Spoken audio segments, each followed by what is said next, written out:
seemed quite, dramatic. It seemed like, oh wow, actually there's been a way to create passively. I have the pleasure, I'm really pleased to announce that we've got, as you know now, it's MamaFuFur on YouTube.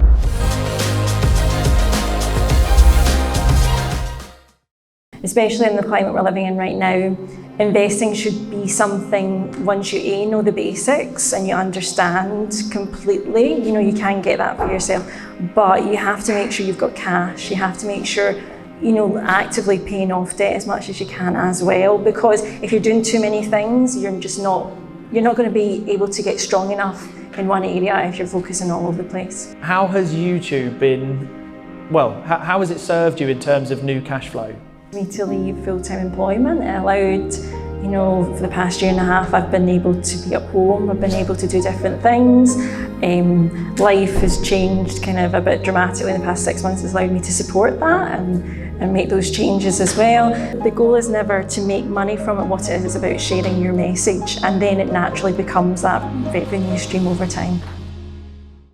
I have the pleasure, I'm really pleased to announce that we've got, as you know now, it's MamaFuFur on YouTube. Anyone else who has an interest on YouTube or any involvement in YouTube and finance, you should know of MamaFuFur. If you don't, where are you? Jennifer, so what I'll do is, Faye, we're all good on the cameras. I'm going to do a double check. We've been there before. And I'm going to hand it over to you. Thanks so much for being here. I'm personally really excited because I've followed you for a while. So.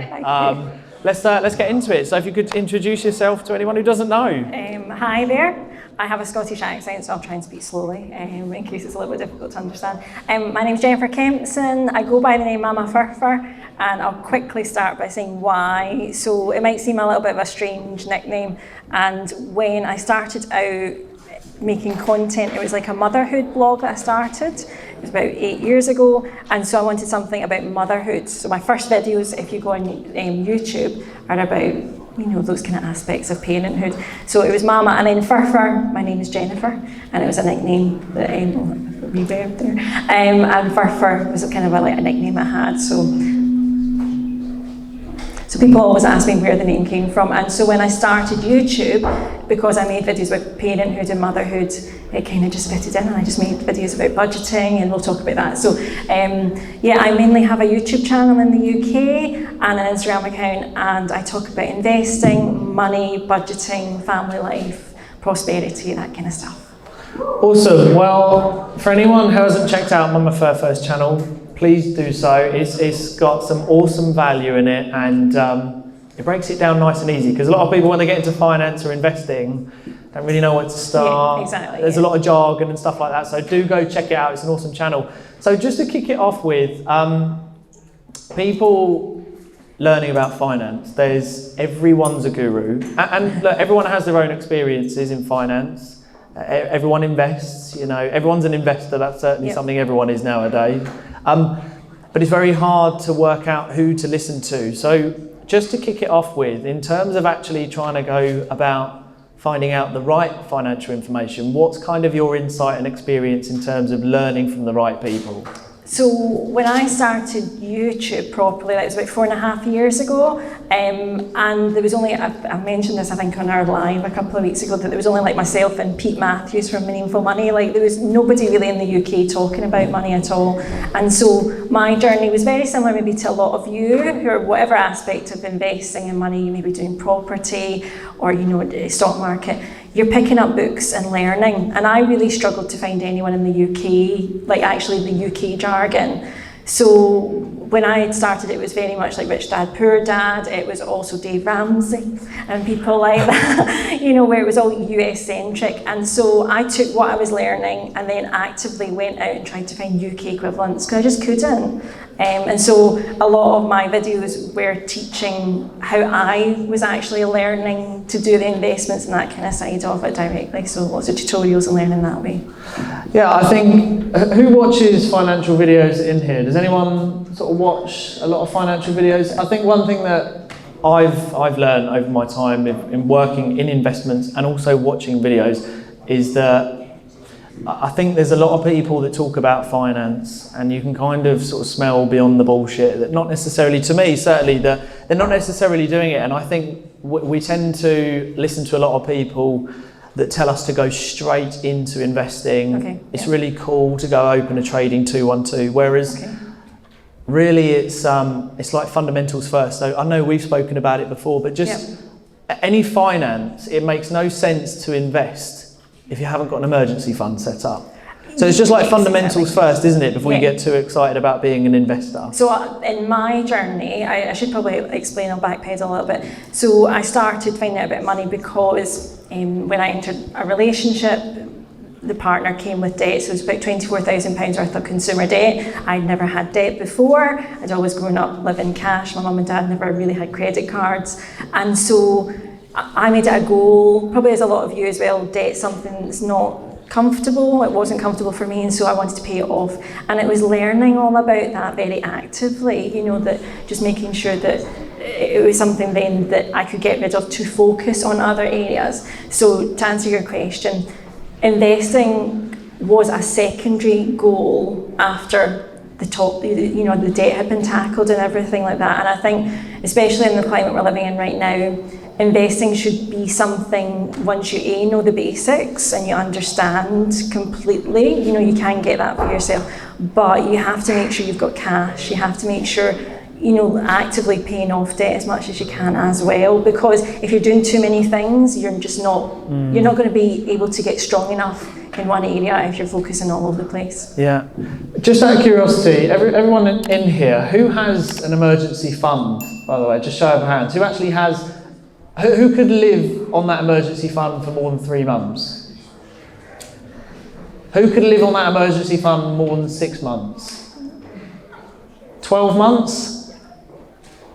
Okay. I would honestly say that if you're investing first, who has a maintenance fund, like a secondary emergency fund? What's that? Exactly. So that's interesting. I just want to explain this. This is what I would say to anyone. So when I do a lot of consultations, I would say you have an emergency fund. Right. But if you have to use that emergency fund, which should solely be for living expenses, if you have an MOT, all car tyres need changing, fridge, white goods, whatever it might be, private medical care, you shouldn't be using your emergency fund, because now that's reduced your living expenses. So I have a maintenance fund, which solely is if the roof collapsed or I needed tiles or MOT, the maintenance fund is to cover that. So if you're investing into property and you're buying this and you're buying that, and you've not got those two funds, I think there's a bit of re-evaluation to be done there, because something that I see all the time, and obviously there are a lot of YouTubers out there and people on social media, everyone's an investor. But when you start chipping away the layers, you're talking a couple of £100. So I think just to be very transparent with investing as well, and actually going back to the basics. So just in terms of YouTube, obviously you've grown your channel very successfully. What have you learned along the way in terms of also using the income of YouTube to, has that been a part of your investment portfolio? Have you used your income? Because some people aren't sure whether to try and make a side hustle their way of investing. A couple of questions there. So YouTube for me started as the side hustle, working 9 to 5, as a lot of people obviously in this room will do. You do something just because it seems fun, and it ends up being a business. It then ended up, I left full-time employment about 1.5 years ago, because I've kind of talked about this on my channel as well. It met my income, retired, my partner at the time and myself, but also 10x'd it.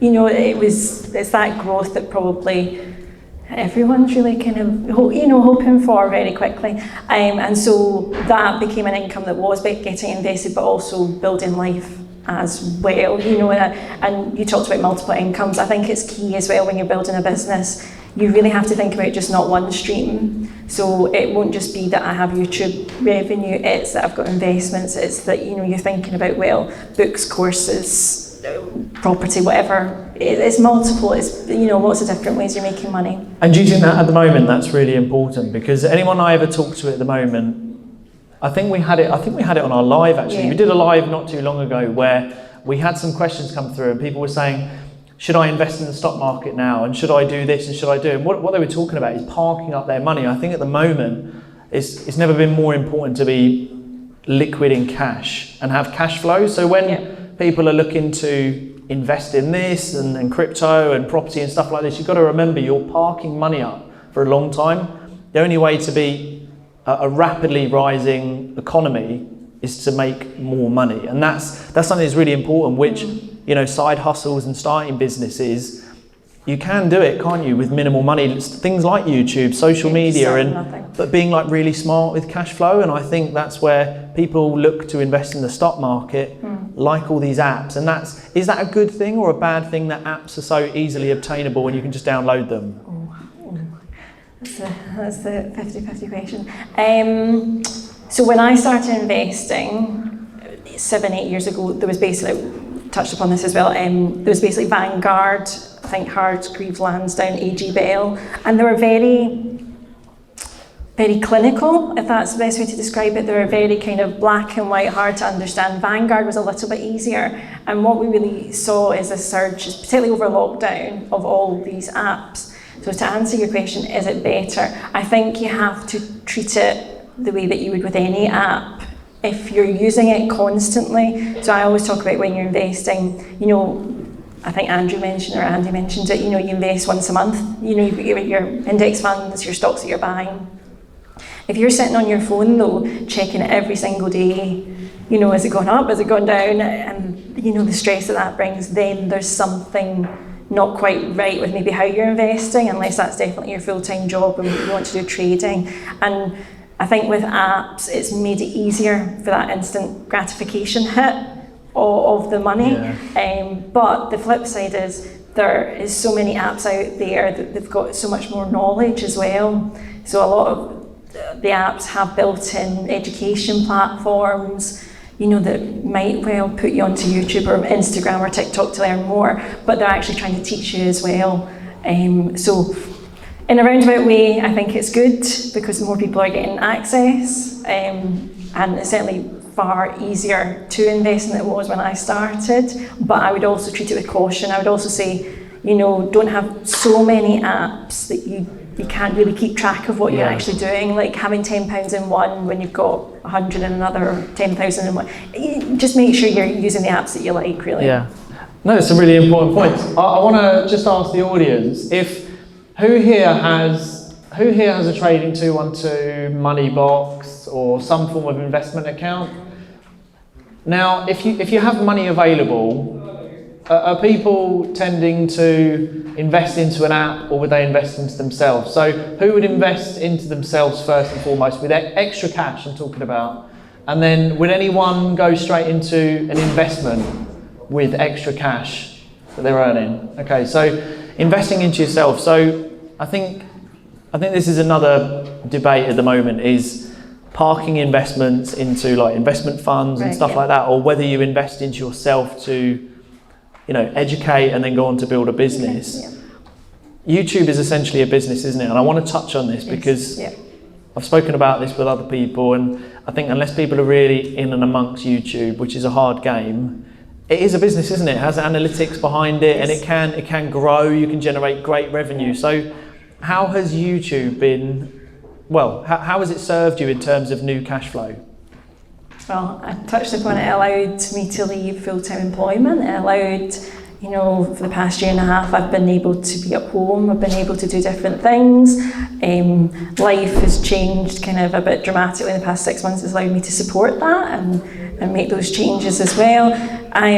YouTube, though, in any content stream or in anything you start, you never have the intention that it has to be 5, 10, 15, 20 grand a month. What you do is you start and you go, right, I'm going to make the best of this. I'm going to start at nothing. Like YouTube, you can start with your phone. You could literally make videos on your phone. TikTok, you could do the same. So the goal is never to make money from it. What it is about sharing your message, and then it naturally becomes that revenue stream over time. How long, because this is a question that people are always wondering, they always want to know sort of like a time length, and I think there are time lengths to certain things. The good thing about YouTube, to monetize, it does give you the bracket, doesn't it? So it's like a business that you can actually aim towards a finish line, which is good. But in terms of time length, just touching on YouTube, because we know a lot of YouTubers that are earning very good money. I know, you know, Pete's on YouTube as well. Emmanuel, I believe, is on YouTube. How long for you did that take to replace your full-time income? Because I know so many people are looking to get out of their full-time job, but obviously you need to replace that with an income. So time length, if you can give one, what did that look like? Probably 2.5 years. So I can remember, I think it was about 2.5 year mark, and I basically crossed what I was making in my day job, not what the house needed. And I made an Instagram post about it because it seemed quite, you know, dramatic. It seemed like, oh wow, actually there's been a way to create passively, as much as semi-passively, something that I'm going into my day job 9 to 5 for. And then from there, because of, Andy talked about compounding, and it's never just that linear static. It's then, you know, you don't know what's going to come the next month, the 5, the 10, multiplier, whatever it is. So yeah, about 2.5 years. But YouTube, yes, they allow you metrics. If anyone's got a YouTube channel, I don't know, it shows you 1,000 hours and 4,000 hours of watch. 4,000 hours, 4,000 watch subscribers. And 1,000 subscribers. It's been a while. 4,000 watch time and 1,000 subscribers. And so when you're starting, that seems huge, right? You know, you're literally seeing the individual markers of people going up. But at least it gives you something to aim for, and then it depends really on what videos you're making as well. So the whole analytics for YouTube in the background. Who here is trying to, who has a full-time job, by the way, at the moment? If you don't mind me asking, who's got a full-time job? Who's trying to leave their full-time job? Not everyone. So some people are happy. Your bosses are here, it's fine. Okay, cool. Look. New cash flow, what I would say is through YouTube, through other platforms, it's certainly what our next event is all based around. There is a lot of opportunity to generate what they call passive income. And what I would say, I don't want to, by the way, I'm going to say this very quick because I don't want to offend people. I know people are in property, but property takes a long time. And what I would say now, Abby's laughing. Abby's like, whatever. But you know, building businesses now, there is so much opportunity, whether you go into property or not. But if you are trying to leave your full-time job, there are a couple of people. In fact, actually, big congratulations. Where's James? Where's James? Big boy James has left his full-time job a couple of weeks ago. So, well done, James. Good stuff. But it's totally possible, and passive income is really big right now. But I think I just want to touch back on the message that it's cash flow is really important right now, isn't it? Just with the economy, I mean, you can kind of go defensive where you save more, but that only works for a certain amount of time. Cash flow is really sort of king at the moment, I believe. I mean, what are your thoughts like in the economy that we're in? And today especially, it changes very, very quickly. So in investments, I have about 10% as cash, and I keep that in case anything in the stock market changes. If index funds drop down and I'm buying them as normally. We talked about emergency funds, so that's cash, isn't it? That's literally just having that sitting there. But especially now, I think that is a focus, like focus on a 3 to 6 month buffer. You called it maintenance fund, I would call it sinking funds, so just little pockets of money. But yeah, I think having something you can immediately get that same day is always powerful, because you never know what could be, around the corner or what comes round. So it's always important to be part of a strategy. Where do we go for the correct information? Do we actually fall on YouTube, or is it, that I suppose that's the hard one as well, because there's so much information out there. Especially when we are scrolling on Instagram, TikTok, especially YouTube, there's a huge marketing budget. It's very hard not to listen to someone when they're telling you to start this, start that. And I think, where do we go for our information? I mean, where did you start? Because a lot of people might be wondering, okay, I can listen to this person, but tomorrow they wake up and there's a totally different information out there. well, I started just reading books and blogs, so that's where I went. So I think it's key whenever you're learning any new information, just don't go from one source. So yes, you can have mentors, you can have courses and things like that, but I think it's really good to kind of read as much as you can. A lot of it's kind of nuggets of information to get general views on things. So that's where I started. I just read books, I watched, as many videos as I can, but get a different flavour. And what I particularly enjoy about the UK maybe money scene right now is you're seeing the same undertones of actually advice, which is good. Nobody's saying invest on this or invest on that, and I think that's a really stable foundation for people, that we're all talking about. Okay, Pete, when he's on Channel 4, is talking about having emergency funds or looking at your energy bills and also investments. So there's the backbones that you can kind of pick up as you go along from key things. I think just like keeping it simple. Yeah. Can I ask, who in here has commodities? So who has gold or silver in their portfolio? Okay, cool. And is that physical or is that as an ETF? Who has physical gold? Physical silver? And where do you live? Don't want to know. I'm not telling you where I live. But gold and silver is something that's massively overlooked. When people talk about gold, it's quite slow, it's quite boring. But you've got to remember, gold, in times that we're in, gold, if you have it physically, you can liquidate it into any currency. If we ever went back to the book of Eli times, you can literally trade it, physically, and it can be liquidated at any moment. So, for anyone who is interested in storing and preserving wealth, especially, don't get so caught up in downloading an app where it's got a lot of like red and blue and a lot of nice colours. I think it's just going back to basics. Just who is trying to build new side hustles that cash flow right now? So who's actually trying to build new side hustles? This is a really hard question, Oliver. No, you're not. You're sorted. Alan Sugar, come on. But, that's a question that comes up a lot, is what new side hustle to start? Do you have any top tips for side hustles that work pretty well? With side hustles, it's got to be, think about things that you can create once and sell multiple times in my eyes. I know there's a lot of property. I've not gone into property. I have my own house, and it's not something I've explored yet. We'll see.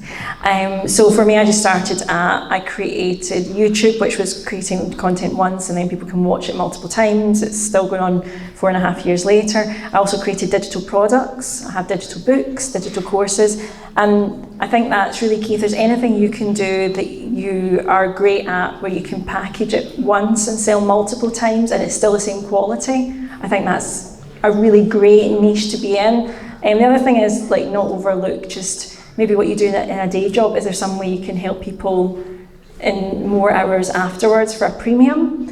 So, for example, I'm thinking off the top of my head, like accountants. If you do that as a day job and you enjoy it, well, there might be people who pay extra for little packages. Okay, I'll do all your accounts for X amount. You can think kind of outside the box that way as well.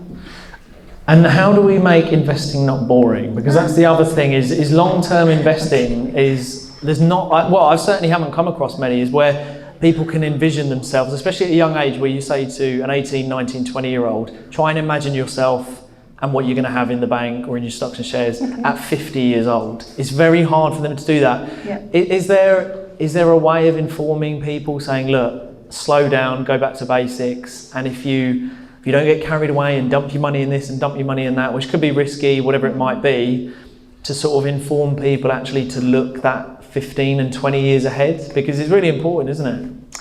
So one of the things I did for fun was use a compound interest calculator. I don't know if anyone's ever, Google searched that. Yeah, so if you literally type in Google, compound interest calculator, and it was working through the numbers. And maybe don't get crazy on the interest rates, but you put in maybe a 4% interest rate, or a wee bit of inflation and things.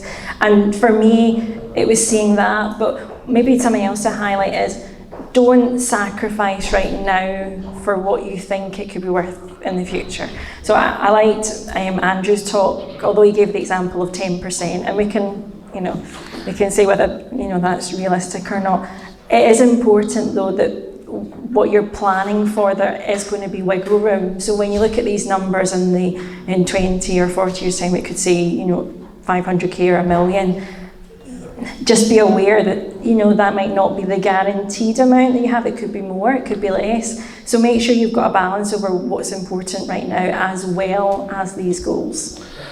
I think it's some good points. And touching on cash, I've been asked a lot recently, do I keep cash? And the answer is I do keep cash, but should we have cash?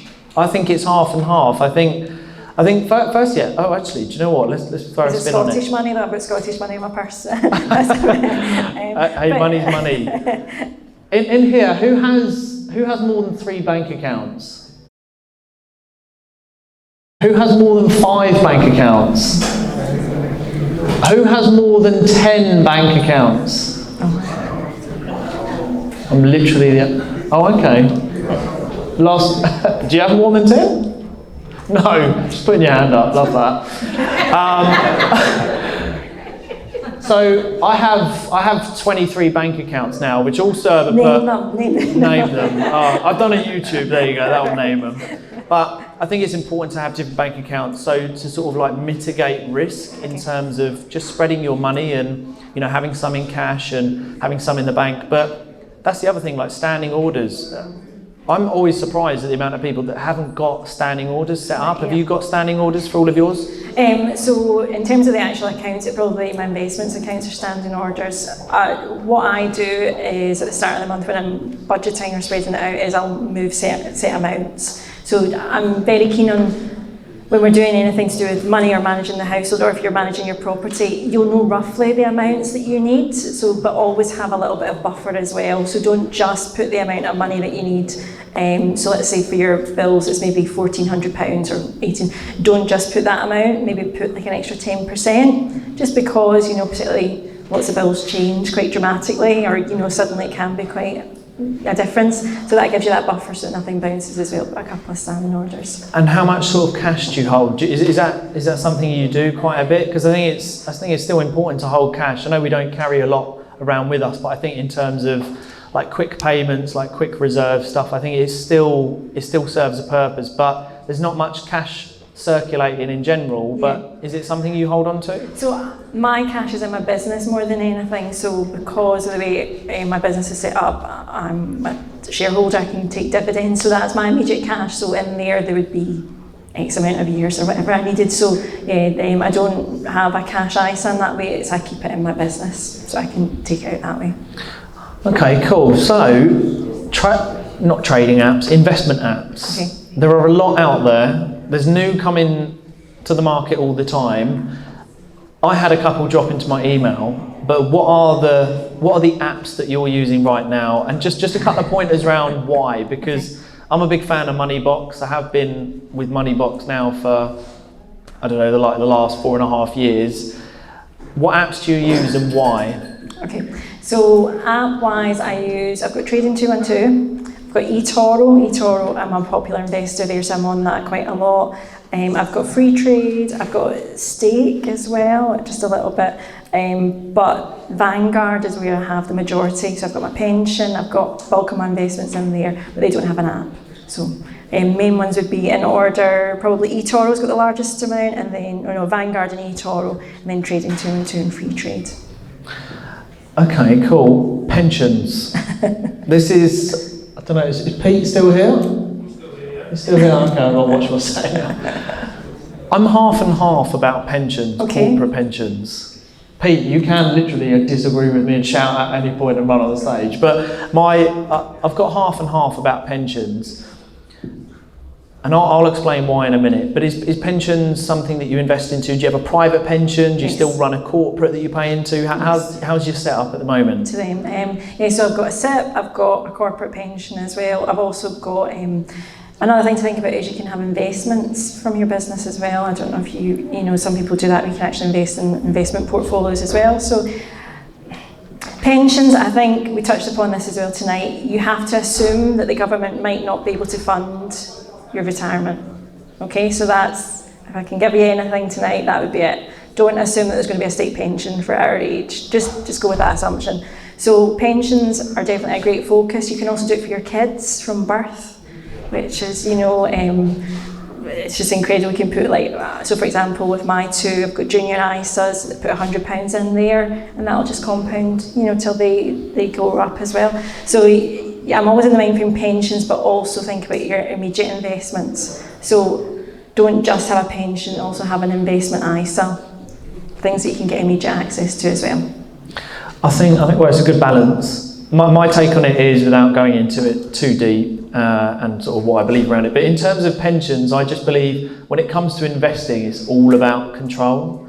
So I think even like for my son, I don't invest into, there we go, where's that come from? I don't invest into an ISA.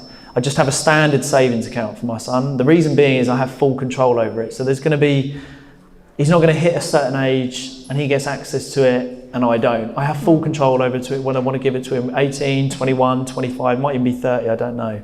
So I don't know why that keeps going off like that. But it's about control. So what I would say is, just for anyone listening, is that my experience is that any money that you're earning, you've got to have full control over it. And I think when it comes to the pensions, I agree, whether they're going to be able to, due to the amount of debt our country's in, and then the total craziness of how the country's being run and finances and what's happened through COVID and the effects that will happen 20, 30 years down the line. If you're sub, 35, are pensions going to be there? I don't know. But what I would say is it is about control, and instead of investing, this is my take on it, instead of investing £25, £100 a month into a corporate company where someone would say, well, it's free money, is actually you could probably invest that £100 into something you have full control over to a certain extent. So that's kind of my take on it. That's not to steer anyone into not investing into pension. I have a pension as well. Yeah, it's just food for thought. I do have a private pension as well, but it's just food for thought. Investing is all about control. There's a saying, well, I dropped it down to the penny, but every penny is a prisoner, and so is every pound. And I just think it's really important learning about where every penny's going. In terms of forecasting your future, okay, knowing what you're going to have, I know you mentioned about sort of that compound calculator. Is there any way that you sit down and you go through your finances to think, what can I work out realistically to what I'll have with all your investments? So I would say I would more focus on what my potential is to earn right now than that. So what I would always start with is the income you're making now. Are you maximising what you could potentially have right now to then have percentages going different places? I think I joked about the compound interest calculator. These are great, to play around with and get excited, but it shouldn't be the main focus. There's a lot of power in what you actually can earn now and maximising that, and then a great strategy is just doing percentages. So for example, it could be that you do 10% or 20% goes into your investments or your pension, whatever you fancy. But if you can focus on actually maximising what you're making right now, I think then it ripples better to everything else rather than worrying about the very, very final goal. Well, you said it again, it's about what you can earn right now. I think, just going back to cash flow, I go over it again, I just think it's so important to keep earning new cash flow. I just think, we obviously tonight, we've spoken a lot about investing and how to save money and everything like that, but I think when everyone comes away from all of this, I think it's important to look at being defensive is great, but you can only be defensive for so long until you need to be offensive and, actually try and beat inflation rates, try and beat the interest. I think, has anyone else had the conversation where someone says, oh, did you see the news this morning about the interest rate? And I always turn around and say, no, I don't read the news because I've still got to get up and crack on with the day. So it makes no odds whether I read it or not. I can't stop it. So touching on social media and cash flow, okay, I just want to sow the seed.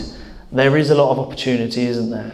If you start a YouTube, if you start a TikTok, if you start whatever it might be, but there is a huge amount of opportunity to earn money through social media. I think so. I think for me, I really always enjoyed video because you get an essence of the person. So for the way I learn, I can learn through books, but I like seeing, the energy of the person and how they're delivering it. So I think with social media in particular, the focus is video now. Like when I'm on Instagram, it's definitely reels that come up, YouTube Shorts, I'm on that a lot as well. I'm not on TikTok really. But you can see that the shift is definitely on video and short form in that way. And naturally then there's going to be monetization. You know, we can talk about adverts at the start and brand deals and all that, but if you've got access to a phone, you can pretty much start a business now, can't you? Sharing what you're passionate about. Yeah, there's a lot of opportunity. And as we come to a close, I want to put you on the spot. Okay. I actually didn't put this in the questions, but No, is there a book that stands out to you that people could take away? And then just off the back of that, like a top tip going into, especially like the end of this year, just a top financial tip. Oh, okay. I don't think I could pick out one book. The book that I read that I think was the most powerful, and it seemed like the only one at the time, was Money Master the Game by Tony Robbins. I don't know. It's like big thick book, and what I mean is there's a couple of nuggets in there that if you get those, you'll then understand it. So that's probably a kind of good one to really get nitty gritty. And I think he interviewed like the top 25 or 30 investment wealth managers at the time. One nugget for this year. I would really say, if I can encourage you to do anything, it's thinking about not just making money, but how can you put it in lots of different areas as well. So don't just think about investing, think about, you know, can I put some towards just life right now, experiences, you know, enjoying yourself. If you've got plans to have family or a house, can you put 1% of your income towards that? You know, create something that's a goal plan that's actually getting you excited. I joke about, you know, even it's 50 pence towards your first home or your first property or, you know, your second property. It's that on a real tangible thing. Last thing we touched upon in the live as well, I've got to stress about giving. This is something that I'm hugely passionate about. And giving as part of a strategy with money changes your heart and your mind. Because when you realise, you know, I come from Glasgow, so when I come to London, it's a very different atmosphere. You know, we can't disqualify it when you walk outside with people that don't have somewhere to go tonight, right? We all probably go somewhere warm and cosy and have dinner and a bed. Some people don't. And so with the giving aspect, it always just kind of brings me back full circle that I've been able to earn money. And so even if it's £10 to something that's important to me, or £20 or £5, it's completing that circle. So that's just something that's been huge for me. So yeah, that's my nugget. Awesome. Well, round of applause, Jennifer. Thank you so much. Cool. And then we'll wrap up.